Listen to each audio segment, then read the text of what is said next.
దేశంలో ఓట్ చోరీ జరుగుతోంది. అక్రమ ఓట్లు పెడుతూ ఉన్న ఓటర్లను తొలగిస్తూ ఈసీ అరాచకాలకు పాల్పడుతోంది. దీనివల్ల ఓ పార్టీకి ప్రత్యక్షంగానే తోడ్పాటును ఇస్తోంది అంటూ సంచలన ఆరోపణలు చేశారు రాహుల్ గాంధీ. దీనికి ఈసీ కూడా ఘాటుగానే స్పందించింది. అసలు ఓట్ చోరీ పదవే రాజ్యాంగ విరుద్ధం అంటోంది. దమ్ముంటే అఫిడవిట్ దాఖలు చేయండి, లేకపోతే సారీ చెప్పండి అంటూ రాహుల్పై యుద్ధాన్ని ప్రకటించింది. దీనిపై ఈరోజు ఇండియా కూటమి ప్రెస్ మీట్ పెట్టి అక్రమంగా జరిగిన గత లోక్సభ ఎన్నికలను రద్దు చేయాలని కొత్త డిమాండ్ని తెరపైకి తీసుకొచ్చింది.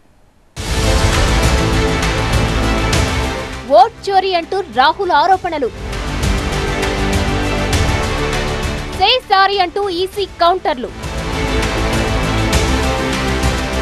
దేశంలో బిగ్గెస్ట్ టాపిక్ గా మారిన ఈసీ వర్సెస్ రాహుల్. ఇంతకీ ఎవరి వాదన కరెక్ట్? జస్ట్ ఒకే ఒక అసెంబ్లీ నియోజకవర్గాన్ని తీసుకొని అందులోని ఓటర్ లిస్ట్ ను అనలైజ్ చేసి ఇక్కడ ఇలాంటి లోపాలు ఉన్నాయంటూ లోక్సభ విపక్ష నేత రాహుల్ గాంధీ సంచలన ప్రెస్ మీట్ పెట్టారు. అణుబాంబు లాంటి ఆధారం తన దగ్గరుందని చెబుతూ నిజంగానే ఈసీపై బాంబు పేల్చారు. దీంతో దేశవ్యాప్తంగా పెద్ద దుమారమే రేగింది. కర్ణాటకలో ఇలా ఉంటే మహారాష్ట్రలో అయితే 5 నెలల్లో 1 కోటి ఓటర్లను చేర్చారని ఆరోపించారు. ఒక ఓటర్ 4-5 చోట్ల నమోదవ్వడం, అడ్రస్ తప్పులు, తండ్రి పేరు తప్పులు, ఫోటో మార్పులతో ఓట్ చోరీ జరిగిందంటూ ఆరోపించారు రాహుల్. అయితే ఆ తర్వాత ఎన్నో పరిణామాలు జరిగాయి. బీజేపీ కాంగ్రెస్ మధ్య వాగ్యుద్ధమే జరిగింది. అయితే రాహుల్ ఆరోపణలను ఖండిస్తూ ఆదివారం ఈసీ మీడియా ముందుకు వచ్చింది. ఓట్ చోరీ అనే పదమే రాజ్యాంగ విరుద్ధమంటూ రాహుల్ పై విమర్శలు చేశారు సిఈసి జ్ఞానేష్ కుమార్. ఆయనకు 7 రోజుల గడువు ఇస్తున్నామని, ఈలోగా అఫిడవిట్ సమర్పించాలని, లేకపోతే పబ్లిక్ గా సారీ చెప్పాలంటూ అల్టిమేటం ఇచ్చారు. हलफनामा देना होगा या देश से माफी मांगनी होगी, तीसरा विकल्प नहीं है। आपके माध्यम से मैं ये भी कहना चाहता हूं, अगर 7 दिन में हलफनामा नहीं मिला तो इसका अर्थ ये सारे आरोप निराधार हैं। రాహుల్ చేసిన ఆరోపణలు నిరాధారమైనవి అంటున్నారు CEC.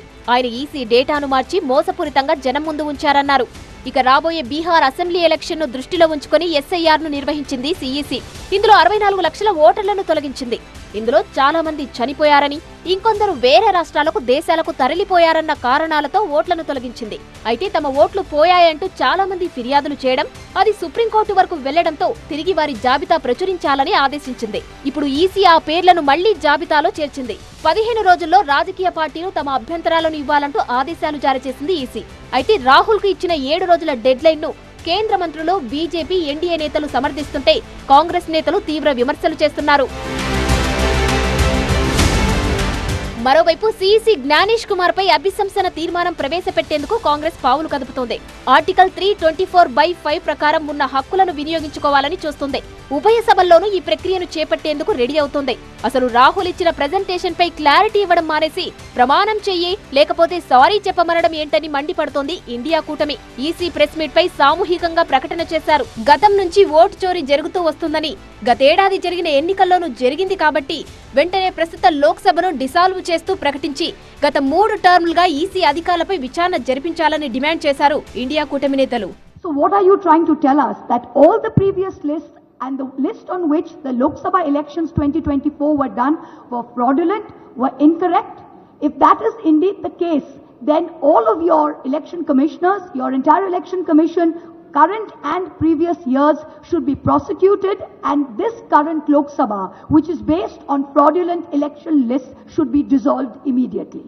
Because the credibility of the people's mandate and the legitimacy of this government is at stake.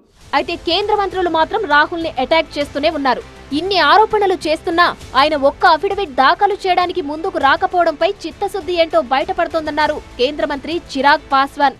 अगर ये 2 लोग अगर इतनी ही चिंता है और अगर इतनी ही धांधली हुई और अगर आपके पास इतने ही पावर पॉइंट प्रेजेंटेशन जो आप कर रहे हैं, तो एक बार एक ऑफिशियल एक अपील तो डालिए, वहां पे आपत्ति तो दर्ज कराइए. आप सिर्फ हंगामा करेंगे, बट जब आपत्ति दर्ज कराने की बात आएगी तो आप भाग जाएंगे. రాహుల్ ఆరోపణలన్నిటినీ ఈసీ పటాపంచలు చేసిందని అన్నారు బీజేపీ ఎంపీ కంగనా రనౌత్. ఆయనకు అధికారం దక్కకపోయేసరికి అందరిపై తీవ్ర ఆరోపణలు చేస్తూ తప్పుదోవ పట్టిస్తున్నారన్నారు. ఆయన చేస్తున్నవన్నీ ప్రజలు చూస్తున్నారన్నారు కంగనా. इससे यही आप समझ सकते हैं कि उनको ये है कि हमें जो है, अगर हमें गद्दी नहीं मिलती है तो हम नहीं काम होने देंगे, हम हर जगह रायता फैला देंगे. ये उनका जो है वो तो सब देख रहे हैं कि कितना, जब इनको मौका मिला था तब इन्होंने भ्रष्टाचार किए. अब देश की तरक्की हो रही है तो इनको दुख हो रहा है कि क्यों हो रही है. तो जनता देख रही है और यही कारण है कि ये कोई भी इलेक्शन नहीं जीत पाएंगे। అటు పొలిటికల్ స్ట్రాటజిస్ట్ రాజకీయ నేత ప్రశాంత్ కిషోర్ కూడా ఈ సమస్యపై స్పందించారు. రాహుల్ ఆరోపణలకు సమాధానం ఇవ్వకుండా ఇది పెద్ద రణరంగంలా మార్చడంలో ప్రజలకు ఎలాంటి లాభం లేదన్నారు. इलेक्शन कमीशन स्वायत्त संस्था है. In the interest of transparency and trust in electoral process, election commission को स्वेच्छा से ही ये कहना चाहिए था कि भाई ये मुद्दे संज्ञान में लाए गए हैं, इसकी हम लोग जांच कर रहे हैं, जांच करके हम ये बिंदुवार उसका उत्तर दे रहे हैं. बजाय उसके इसको Rahul Gandhi versus election commission versus Rahul Gandhi बनाने का कोई मतलब नहीं. ఇక తెలంగాణ సీఎం రేవంత్ కూడా ఈ వివాదంపై ఘాటుగా స్పందించారు. తెలంగాణలోనూ ఓట్ చోరీ లాంటి కుట్రలు జరగొచ్చంటున్నారు. ప్రజలు అప్రమత్తంగా ఉండాలని తెలిపారు. ఒకే ఒక్క మహదేవ్పుర అనే అసెంబ్లీలో 1,14,000 ఓట్లు 6 నెలల్లో నమోదు చేయించారు. కొత్త దేశం నలుమూలల ఓట్ల చోరీ జరుగుతుంది. ఈరోజు అక్కడనే కాదు, రేపు ఇక్కడ కూడా ఇట్లాంటి దొంగ పనులు చెయ్యడానికి అన్ని పన్నాగాలు జరుగుతున్నాయి. మీరందరూ అప్రమత్తంగా ఉండాలి. అసలు బీహార్లో ఎన్నికల ముందే ఎస్ఐఆర్ ను నిర్వహించడంపై అనుమానాలు వ్యక్తం చేస్తున్నారు ఇండియా కూటమి నేతలు. మహారాష్ట్ర, కర్ణాటకలో జరిగిన విధంగానే బీహార్లోనూ పోల్ మేనేజ్మెంట్ జరుగుతోందని డౌట్ పడుతున్నారు. అసలు ఈసీ తాము ప్రచురించిన ఓటర్ల లిస్టు కరెక్టే అని ప్రకటిస్తే తాము అఫిడవిట్లను దాఖలు చేస్తామంటూ ప్రకటించింది ఇండియా బ్లాక్. మరి ఈసీ ఎలాంటి రిప్లై ఇస్తుందో చూడాలి.